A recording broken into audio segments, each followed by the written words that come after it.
YouTube, what's going on? It's Juan Gotti here. We another Washington Commanders video, and in today's video, I'm coming on here with some more Washington Commanders breaking news. So without further ado, let's get straight into today's video. But before we do, make sure you guys go down below, leave a like on this video, subscribe if you're new, and turn on post notifications so you get notified when I upload a video about the NFL. On this case, I Washington Commanders. We're on the road to 6,000 subscribers, so please hit that subscribe button again if you haven't already. Thank you so much. Let's get straight into today's video. So y'all already know it was going to be a busy day. It's going to be a busy week. We're going to be having probably multiple videos this whole entire week, okay? The Washington Commanders, they're working, they're making moves, and they've made yet another move. We recently just dropped a video less than probably an hour ago talking about us moving on from offensive line coach John Masco. We're moving in a different direction. We're about to bring in a new offensive line coach. Eric Bieniemy is one calling offensive shots, so I wouldn't be surprised if it came out that he is the reason why John Masco is no longer here, because he wanted to bring in his own guy. So I wouldn't be surprised if that was to come out later.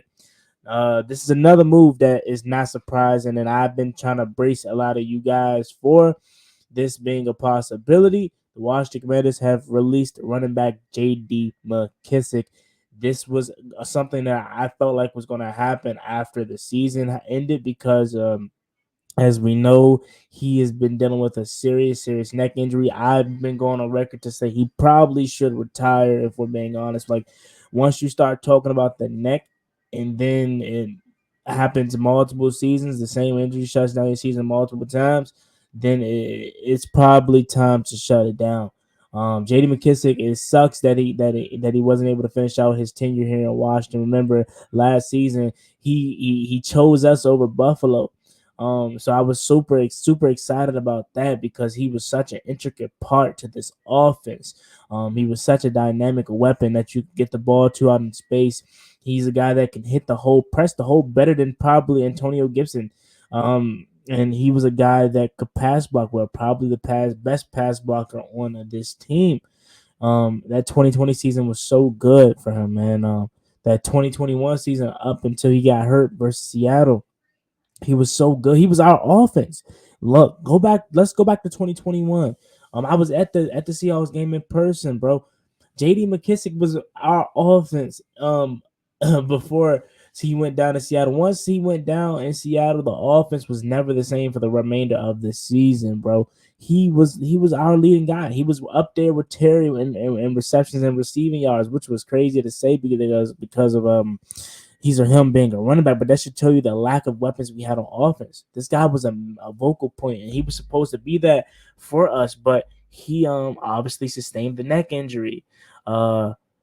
He is a guy that was special to this team. He provided so much. I mean, that Falcons game, him and Tim Heineke connecting on that pass and then him diving for the pylon. Jay was such a good guy, a good veteran guy, good fun presence to be around the locker room. Very exciting, a funny guy, joking and just a good guy all around. And he was a very good player. And it sucks, unfortunately, that his injury stopped him from playing football here in Washington.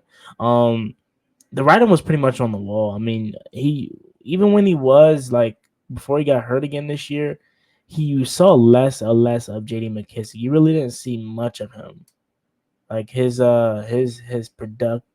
production took a very large decrease this season. So you saw the writing on the wall. But then the injury was the icing on the cake. Like, if this happened for the first time this year, I'd be like, okay, he probably can come back. But for the simple fact that even before he got here in Washington, he was a guy that dealt with a ton of injuries. But the fact that it was the same injury 2 times in a row, I think he should hang it up. Not even just leave Washington. I think he should probably hang it up and call it a career. And again, he's not getting no younger, so that doesn't make it any more better. Like, if this guy was 25, 26, and stuff like this was happening to him, and he had 2 back-to-back neck injuries, teams like us, we'd probably be more considerate to maybe hold on to him to see if he could eventually get over. But the fact that he was, is he 31, 32 years old, I wasn't going to say. No younger than 30. You're not getting no younger. So injuries like that isn't going to heal like it would on a 22, 23, 24 year old, 5, 6 year old. Um, it sucks. Definitely does. But now this opens up yet another hole for Washington. But I already prepared myself for that. I made multiple videos saying that I think Washington should go out and maybe get a guy in the draft. Or I think now that JD McKissic is gone, a guy like Jarrett McKinnon is going to be a person that we're interested in. He's a free agent. He has connections with Eric Bieniemy, just won a Super Bowl with him, obviously, and he's a very good part of that offense. Him, Isaiah Pacheco. I could definitely see JERICK McKinnon coming to Washington and taking over the JD McKissic role, especially since they're similar in a way, and JERICK McKinnon will have more action. Okay, he wouldn't have to split time with Sky Moore and Isaiah Pacheco because those guys kind of play the similar roles. Nobody in Washington plays that role that JD McKissic played. I mean, you could say Antonio Gibson, but not really. So Jared McKinnon could definitely come in and be that third down back for us, be that shifty back, that change of pace back, that guy that can come in and catch passes, set them out wide, take a few carries, be tricky down in the red zone. I think that would be a good fit. I also would love for us to give my boy Jared Patterson a shot, but they're gonna underlook my boy JP just because his size. But I think he could definitely fill in JD McKissic's role also. And I think that Cowboys game, even though I've been a fan that has been pulling and turning and yelling for JP Jared Patterson to get multiple shots and more playing time. Then that Cowboys game actually turned some heads for Ron Rivera. So I hope we can bring him back because he's a I want to say he's an unrestricted free agent too, or I think he's an unrestricted free agent because he was undrafted. So hopefully we can bring him back. Obviously they're probably gonna bring him back to the practice squad, and hopefully we can give him a chance to show what he got.